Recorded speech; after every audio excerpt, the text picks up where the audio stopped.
మీద సంపదలెన్నో కూడబెట్టినా ఏమి లాభం? కాలమొచ్చి అన్నీ పోయే, నిత్యమైనది ఏది ప్రభువా? కన్నులకే కనిపించేదంతా ఒకనాడు కనుమరుగవుతుంది. ఆత్మనేత్రం చూసే ధనమే ఎన్నటికీ నిలిచి ఉంటుంది. ఎక్కడ దొరుకుతుందో అనిది, ఎక్కడ దాగి ఉందో అధనము, నీ వాక్యములో వెదికి తిని నా యేసయ్యా. నిన్నే కనుగొంటిని, పరలోక ధనమే నా ధనము, పరలోక రాజ్యమే నా గమ్యము. లోకమంతా నన్ను విడిచిన యేసయ్యా, నీవే నా సర్వస్వము. నశించని ధనము నాకివ్వు, క్షయించని భాగ్యము నాకివ్వు. కన్నులకు కనిపించని నిధిని ఆత్మనేత్రముతో చూడనివ్వు.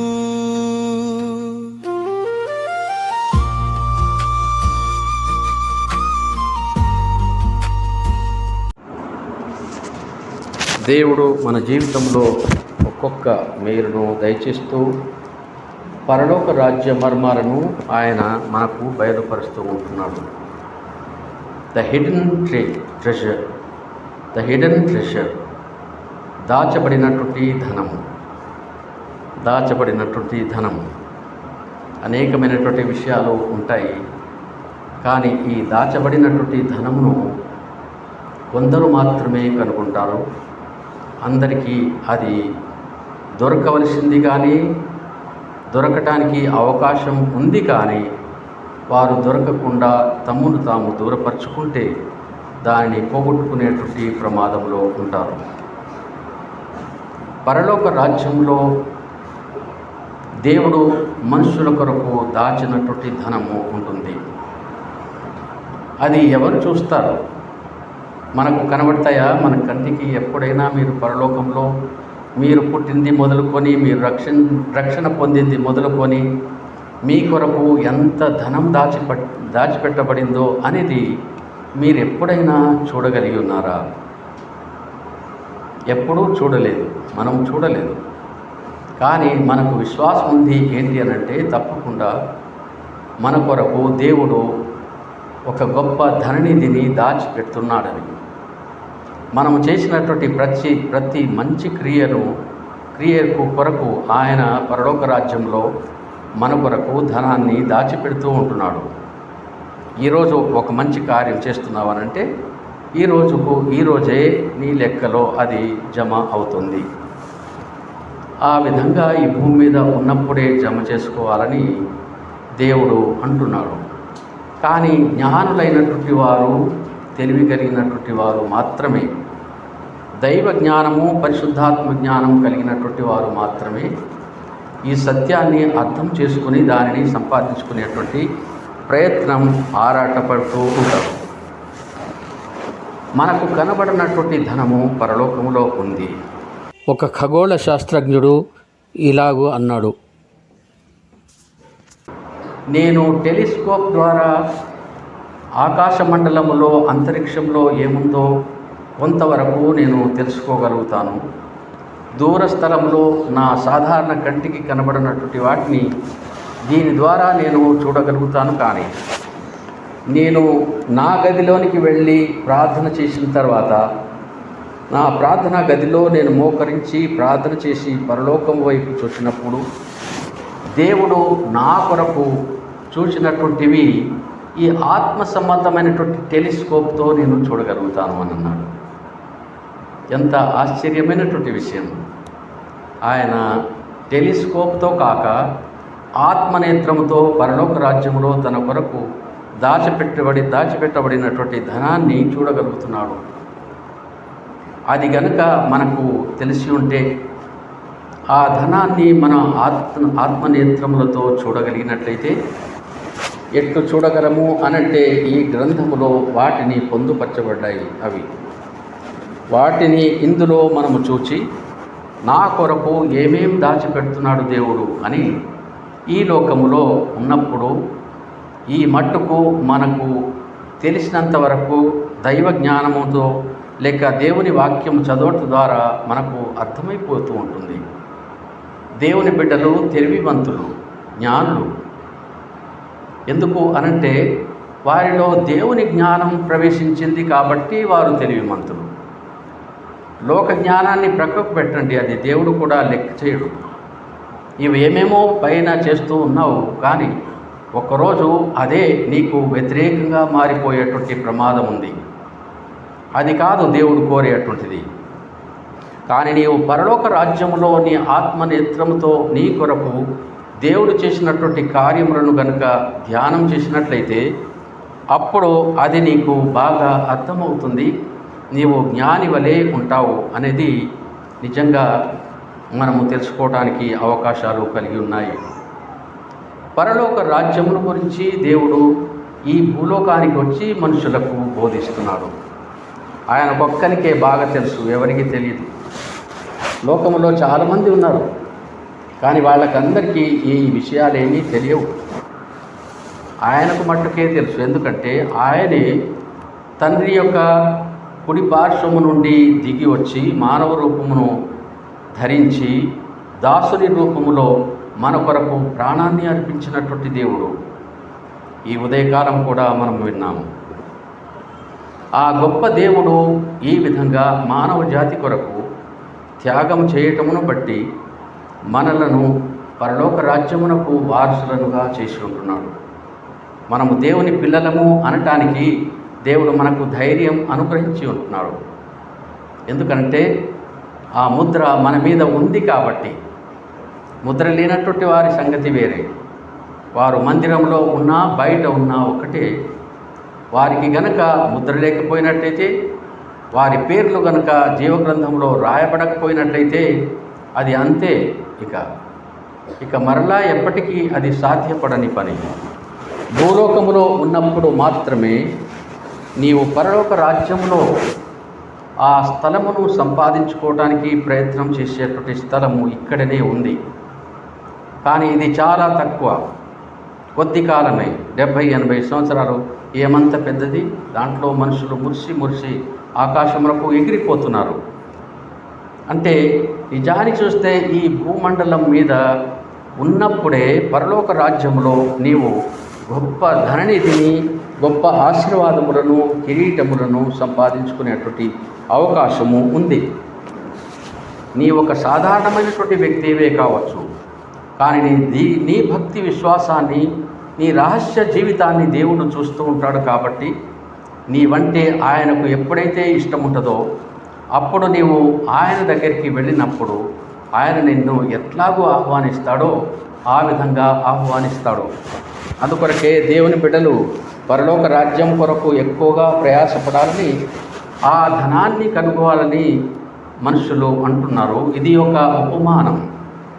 యేసు ప్రభు చెప్పినటువంటి ఉపమానములలో ఇది ఒక ఉపమానం. పరలోక రాజ్యము పొలములో దాచబడిన ధనమును పోలి ఉన్నది. ఒక మనుష్యుడు దాన్ని కనుగొని దాచిపెట్టి అది దొరికిన సంతోషముతో వెళ్ళి తనకు కలిగినదంతయు అమ్మి ఆ పొలమును కొనును అని విషయాలు మీరు గుర్తుపెట్టుకున్నట్లయితే ఈరోజు ఈ సబ్జెక్టును మనం పూర్తి చేయలేము. కానీ యేసు ప్రభువు చేసింది ఏంటి అనంటే చాలా భాగములన్నింటినీ కూడా అనేక రీతులుగా ఉపమానాలతో చెప్పటం జరిగింది. ఉపమానాలతో పరలోక రాజ్యమును గూర్చినటువంటి విషయాలు చెప్పబడినటువంటి మాటలు మనకు ఉన్నాయి. పరలోక రాజ్య మర్మములను, దాని యొక్క వైభవమును గూర్చి చెప్పుటకు పలుమార్లు భూలోకములో ఉండే అటువంటి విలువైనటువంటి వస్తువులు, సృష్టిలో ఉండేటువంటివి, తర్వాత బంగారము, వెండి, వెలగలిగినటువంటి రాళ్ళు, ఇవన్నిటినీ ఉదాహరణగా తీసుకుని పరలోక రాజ్యం యొక్క వైభవాన్ని వర్ణిస్తున్నాడు. భూమి మీద ఉండే అటువంటివి మన బాహ్య నేత్రములతో మనము చూడగలిగే అటువంటి వాటిని ఎప్పుడైతే మనము చూస్తామో, అంటే ఇక్కడ చూస్తున్నటువంటి వాటిని యేసు ప్రభు తీసుకొని ఏం చేస్తున్నాడంటే ఈ ఉపమానం ద్వారా పరలోక రాజ్యము యొక్క వైభవాన్ని గురించి ఆయన తెలియపరుస్తాడు. కనబడని వాటిని మన కనుల ఎదుట మనకు కనబడేటువంటి వాటిని పోల్చి పరలోక రాజ్యం యొక్క వైభవాన్ని వర్ణిస్తున్నాడు. అదే ఉపమానము అనంటే నీవు ఏది చూస్తున్నావో దానినే దేవుడు నీకు చూపించి ఇదిగో ఇది నీవు చూస్తున్నావు, కానీ దీనికంటే చాలా చాలా చాలా విలువైనటువంటిది పరలోక రాజ్యంలో ఉండేటువంటిది. ఇక్కడ బంగారం ఉంది, కానీ ఆ బంగారము శాశ్వతమైనటువంటిది కాదు. ఆ బంగారాన్ని ఒకరోజు ప్రజలు వీధిలో విసిరివేసి నీవు నాకు అక్కర్లేదు అని చెప్పేటువంటి మహాభయంకర దినము ఒకటి రాబోతుంది. అందుకొరకనే ఈ భూలోక సంబంధమైనటువంటి ధనము, డబ్బు అసలు ఏమాత్రమూ ఉపయోగకరమైనది కాదు. మనం కట్టినటువంటి భవనాలు ఆ విధంగా కూలిపోతూ ఉంటాయి. ఇంతకుముందే మనం ఉదయకాలం విన్నట్టుగా టర్కీలో, సిరియాలో జరిగినటువంటి వారి యొక్క అంతస్తులు కలిగినటువంటి భవనాలు ఈ విధంగా మనము పైన చూడగలిగేటువంటి ఎత్తైనటువంటి భవనాలు వారు కట్టుకున్నారు. దాన్ని బట్టి వారు మురిసిపోతూ ఉన్నారు. కానీ వారిలో దేవుని గురించినటువంటి అవగాహన ఎంతమందికి ఉంది అనేది మనకు తెలియదు. కానీ వారు కట్టినటువంటి ఆ గొప్ప భవనాలే వారికి సమాధులుగా మారిపోయినవి. ఈనాటి వరకు వారి శవాలను బయటికి తీయటం జరిగే అటువంటి పని కాదు అనేది అర్థమైపోతుంది. అందుకొరకనే దేవుని బిడ్డలు ఈ లోక సంబంధమైనటువంటి వాటిని విలువైనటువంటి వాటిగా దేవుడు నీవేది అనుకుంటున్నావో అది ఈ లోకముతోనే అంతమైపోయేటువంటిది. దాని వైభవం అంతా కూడా క్షణాల్లో గతించిపోతాయి. ఎంతసేపు పట్టింది అవి కూలిపోవటానికి? ఎంతోసేపు పట్టలేదు. అంతే. ఈ భూమి మీద నీకు ఏది ఉన్నా కానీ అది శాశ్వతమైనటువంటిది కాదు. కానీ పరలోకములో ఉండేది మాత్రమే అది దాచబడినటువంటి ధనము, హిడెన్ ట్రెజర్ అనేటువంటిది నీ కొరకు పరలోకములో ఉంది. జ్ఞాని అయినటువంటి వాడు దీనిని దృష్టిలో పెట్టుకోవలసినటువంటిది అని చూపిస్తున్నాడు. మత్తయి సువార్తలో ఇలాంటి ఉపమానాలు చాలా ఉన్నాయి.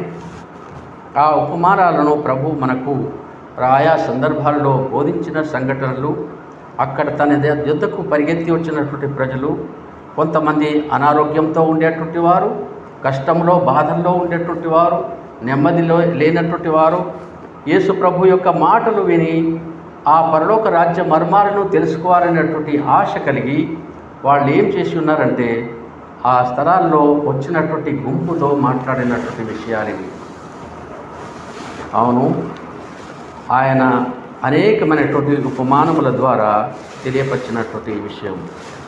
భూలోకంలో ఏవి ఉన్నవో విలువైనటువంటివన్నీ కూడా అవి పరలోకంలో ఉన్న విలువైనటువంటి వాటి గురించి తెలియపరుస్తూ ఉండటం మనకు ఇక్కడ తెలియపరచబడినటువంటి మాటగా కనబడుతూ ఉంటుంది.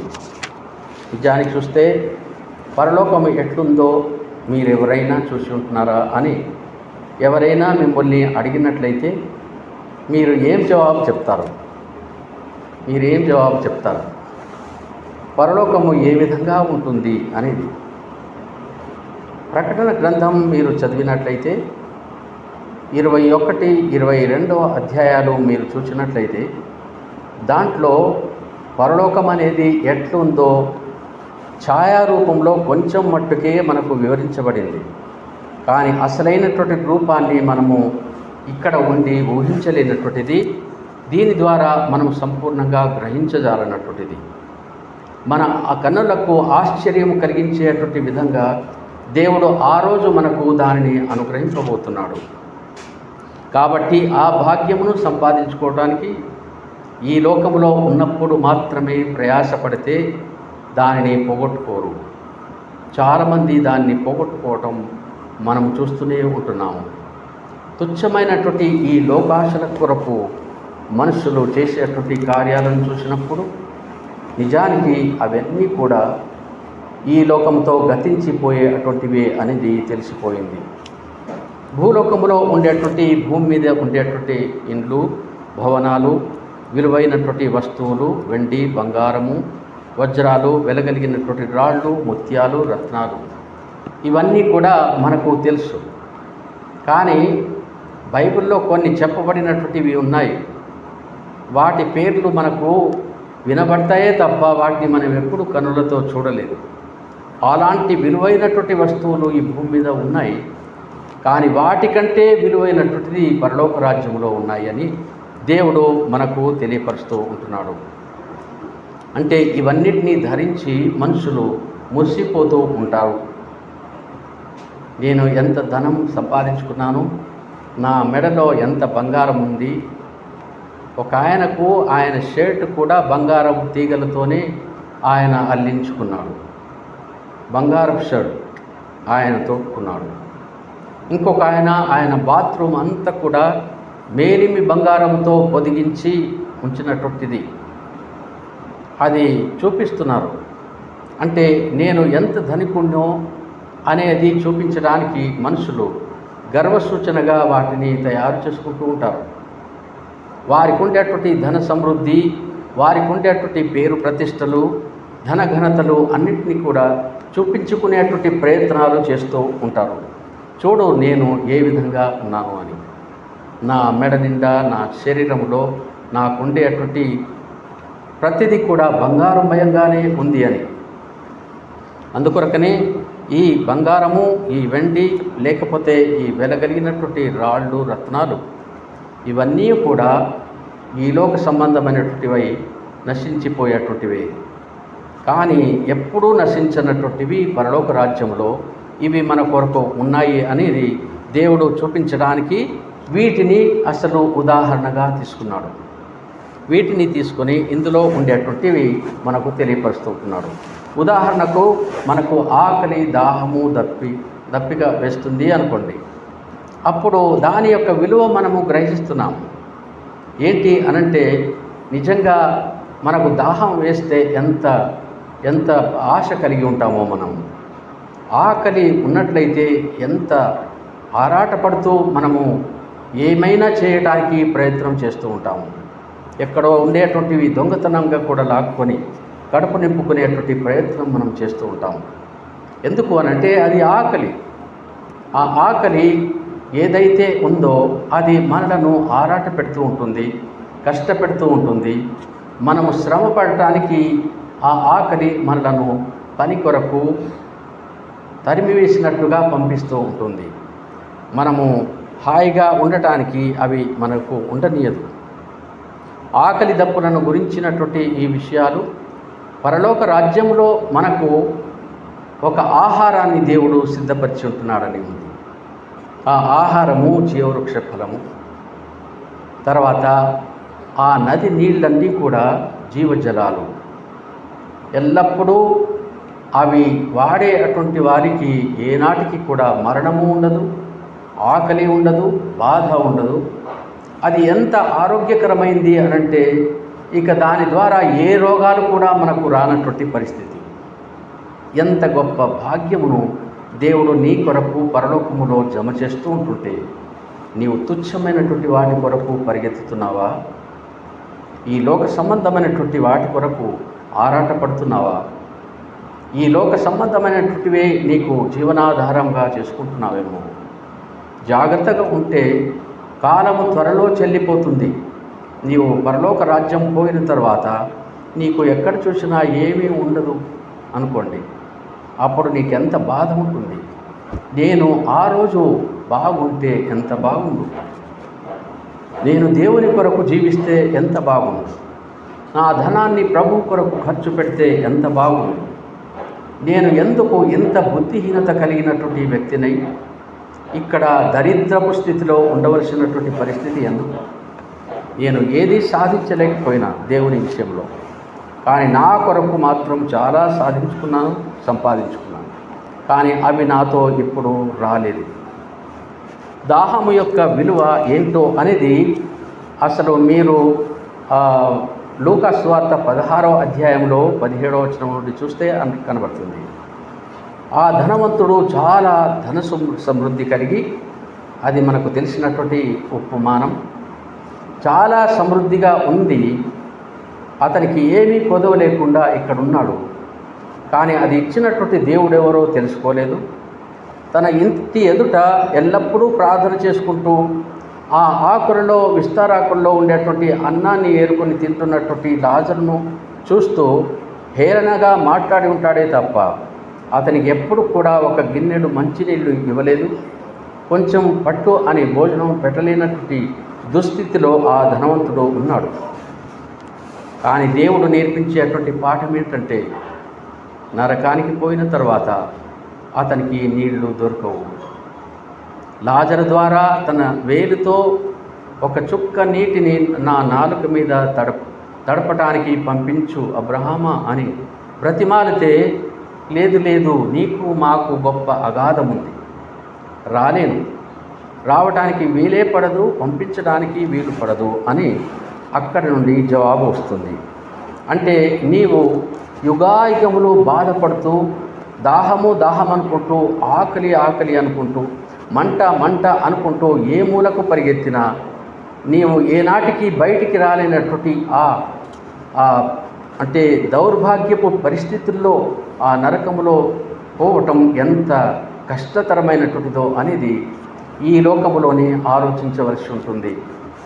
పరలోకములో నీకు దాహము జీవజలాలు ఉన్నాయి, నీ ఆహారము ఆకలి తీర్చడానికి జీవవృక్ష ఫలాలు ఉన్నాయి. అవి ఒక్కప్పుడు ఏదేను తోటలో ఉండినవి. దురదృష్టవశాత్తు ఆదాము హవ్వను చేసినటువంటి పాపానికి ప్రతిఫలంగా ఏం జరిగింది అనంటే అది పరలోకానికి ట్రాన్స్ఫర్ అయిపోయింది. అక్కడ లేదు. ఏదేను జిల్లా అని ఉంది, ఏదేను తోట అని ఉంది, ఏమేమో ఉన్నాయి ఇప్పటికీ. కానీ అవి మచ్చుకు మాత్రమే, కానీ అందులో అవి ఏవి ఉండవు. అక్కడ జీవవృక్ష ఫలాలు ఉండవు. ఎందుకు అనంటే దాంట్లో ఎవరూ ప్రవేశించడానికి వీలు లేనటువంటి పరిస్థితుల్లో మానవులు దారి తప్పి చెడిపోయినటువంటి సంఘటన. ఆ వంశము నుండి వచ్చినటువంటి మనము కూడా అలాంటి దుస్థితిలో ఉండిపోయినటువంటి వారమే. కానీ దేవుని యొక్క కృపా భాగ్యము మనపైన ఎంతగానో ఉండినందువల్ల మనము ఆ దేవుని సన్నిధికి పోవటానికి అవకాశం మనకు కలిగి ఉంది. పరలోకపు మన్నాను గురించి చెప్పబడింది. ప్రకటన గ్రంథం 22వ అధ్యాయం 1 నుండి 3వ వచనంలో నీ ఆకలి తీర్చేటువంటి మన్నా అది. కానీ పరలోక రాజ్యంలో ఉండేటువంటి దేవుడు పెట్టేటువంటి మన్నా మాత్రం నీకు సంపూర్ణంగా యుగాయుగాలుగా సంతృప్తిని ఇచ్చేటువంటివిగా అది నూతనపరచబడుతూ ఉంటుంది. ఆ నూతనపరచబడేటువంటి ఆహారమును నీవు భుజించేటువంటి రోజు ఒకటి వస్తుంది. ప్రకటన గ్రంథంలోనే చెప్పబడినటువంటిది 19వ అధ్యాయం 7 తర్వాత 9వ వచనంలో మీరు చూడగలిగినట్లయితే క్రొత్త భూమిని గురించి, క్రొత్త ఆకాశమును గురించి చెప్పబడింది. ఈ మొదటి భూమి అది మాయమైపోతుంది, గతించిపోతుంది.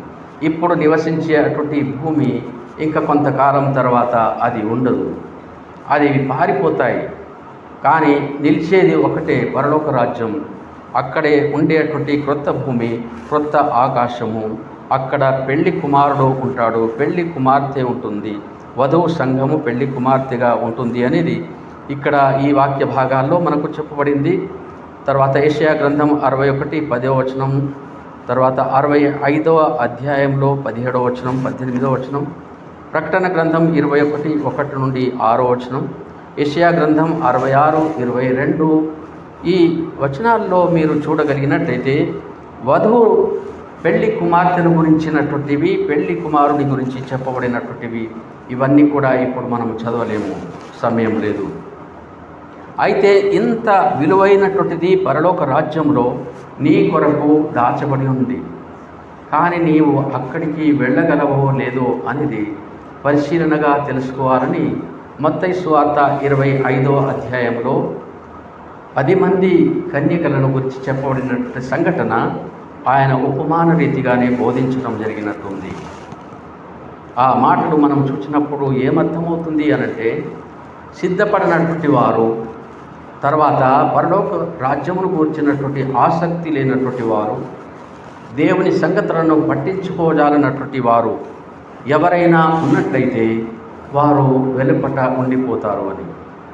తర్వాత తలుపు తీ ప్రభు, తలుపు తీ, మేము కూడా 10 మందితో వచ్చినటువంటి వారమే. అంటే ఎవరు మీరు?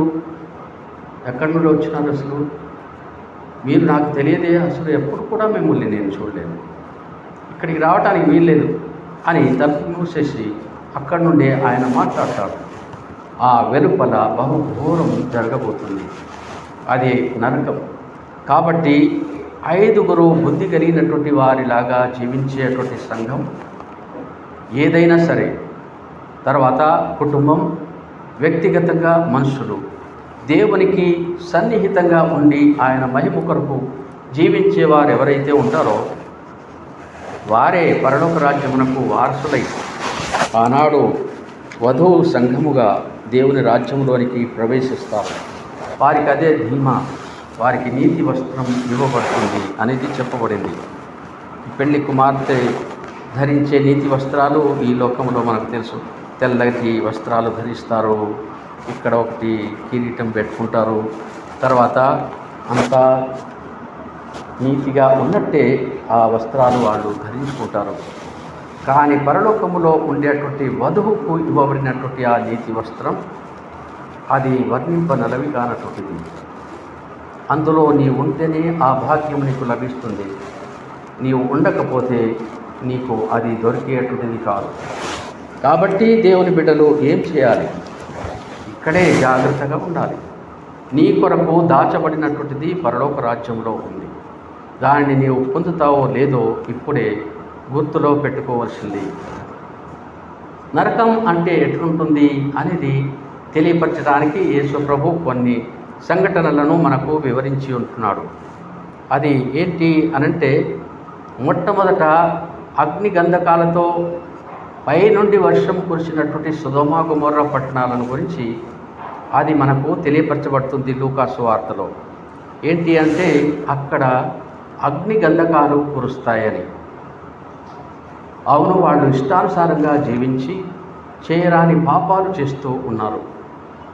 దేవుడు అది చూచి ఆయనకు హృదయంలో వేదన కలిగింది.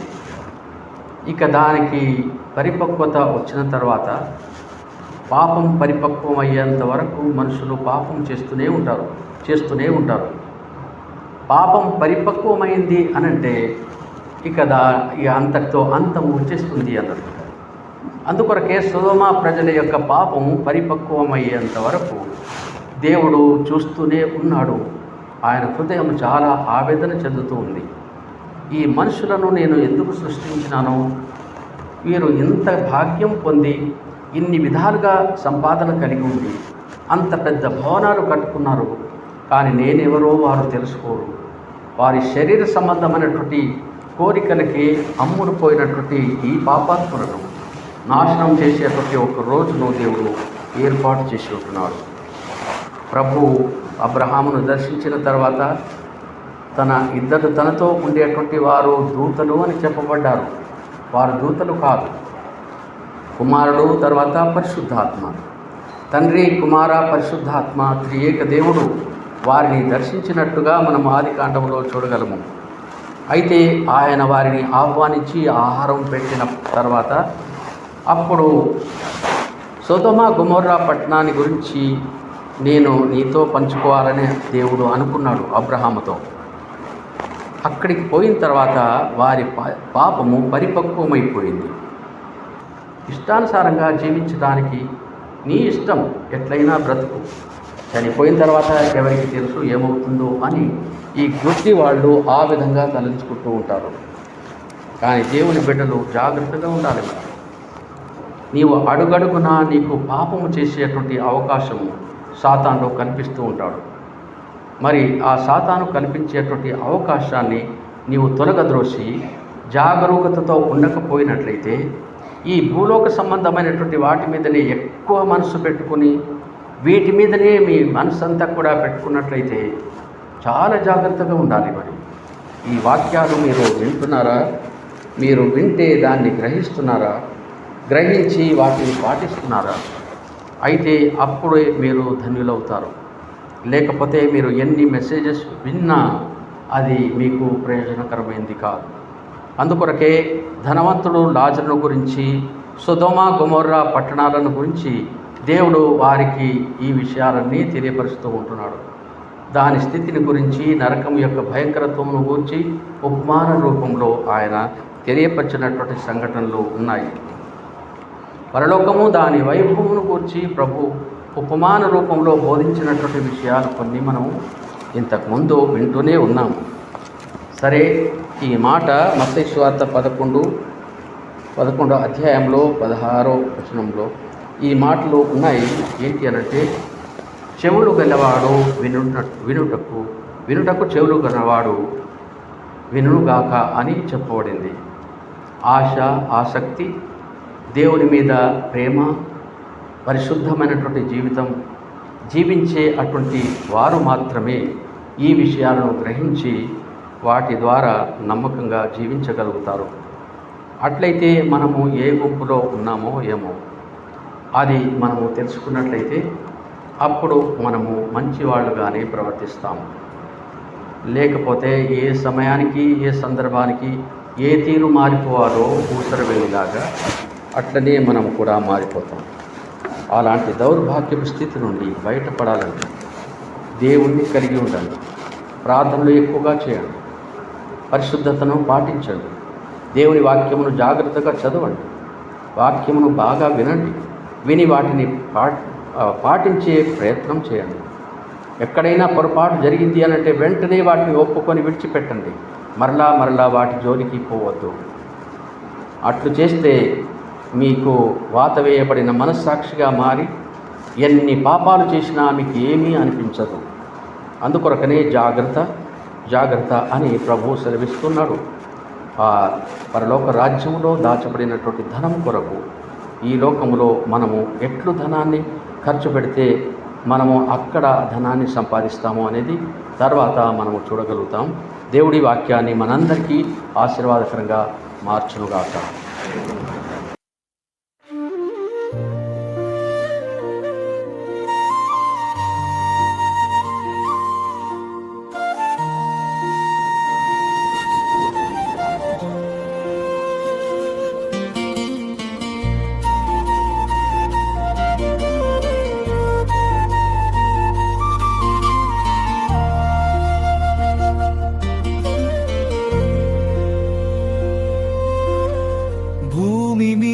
సంపదలెన్నో కూడబెట్టినా ఏమి లాభం? కాలమొచ్చి అన్నీ పోయే, నిత్యమైనది ఏది ప్రభువా? కన్నులకే కనిపించేదంతా ఒకనాడు కనుమరుగవుతుంది. ఆత్మనేత్రం చూసే ధనమే ఎన్నటికీ నిలిచి ఉంటుంది.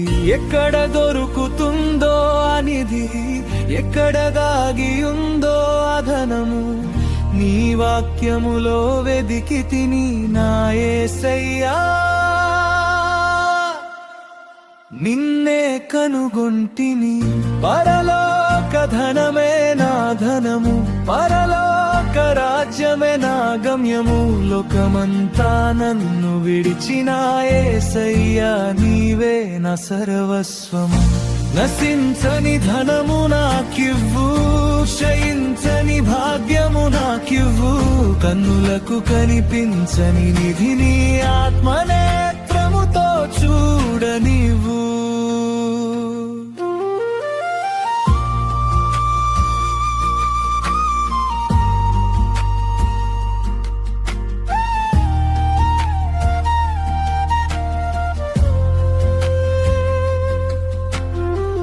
పొలములో దాగిన నిధిలాగా నీ రాజ్యము దాగి ఉన్నది. కనుగొన్నవాడు అన్నిటినీ విడిచి ఆ నిధిని సొంతం చేసుకున్నాడు. భూమి ఇచ్చే బంగారమంతా ఒకరోజు మట్టిలో కలిసిపోతుంది. నీ రాజ్యములో దాచిన ధనము శాశ్వతముగా నిలిచి ఉంటుంది.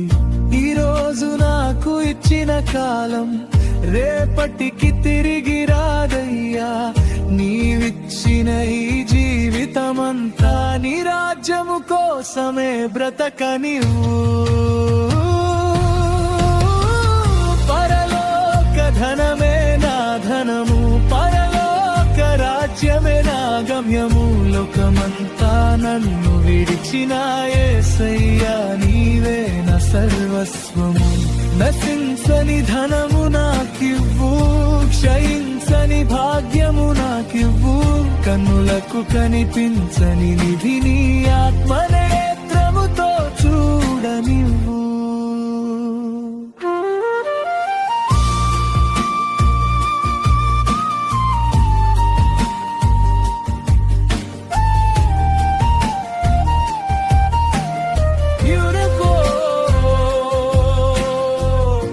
ఆకలిగొన్న నా ఆత్మకు పరలోకమన్నా నీవయ్యా, దాహముతో ఉన్న నా హృదయానికి జీవజలమై రమ్మయ్యా. జీవ వృక్షపు ఫలములున్న ఆ నిత్య రాజ్యము చూడాలని, కన్నీరు లేని ఆ దేశములో నీతో నిత్యము ఉండాలిని. క్రొత్త ఆకాశము క్రొత్త భూమిలో నీ మహిమ వెలుగై ప్రకాశించగా, మరణముండని ఆ రాజ్యములో నీ పిల్లలతో నన్ను చేర్చుమా. వధువు ధరించే నీతి వస్త్రము నా జీవితానికి అనుగ్రహించు, పరిశుద్ధమైన నీ సన్నిధిలో మచ్చలేక నన్ను నిలుపుమా. యేసయ్యా యేసయ్యా, నా ధనము నీవే, నా ఆశ నీవే, నా జీవము నీవే.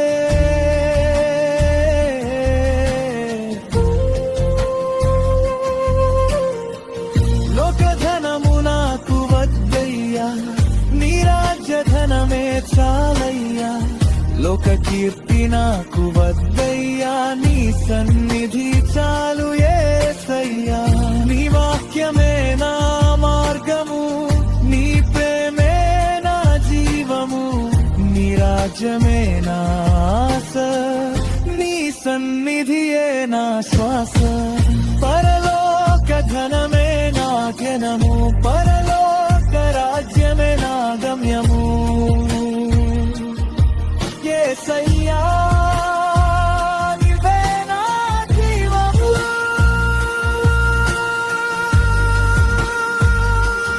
యేసయ్యా నీవే నా సర్వస్వము. నశించని ధనము నాకుంది, నిత్యమైన భాగ్యము నాకుంది, కన్నులకు కనిపించని నిధి నా హృదయంలో దాచుకున్నను. పరలోక ధనమే నా జనము, పరలోక రాజ్యమే నా గమ్యము. యేసయ్యా నీవే నా జీవము, యేసయ్యా నీవే నా సర్వస్సు. నా ధనము నీవే, నా భాగ్యము నీవే, నా ఆశ నీవే, నా యేసయ్యా. నా ధనము నీవే, నా భాగ్యము నీవే. ఉత్తరాచురా నీతో నిలుపుమా.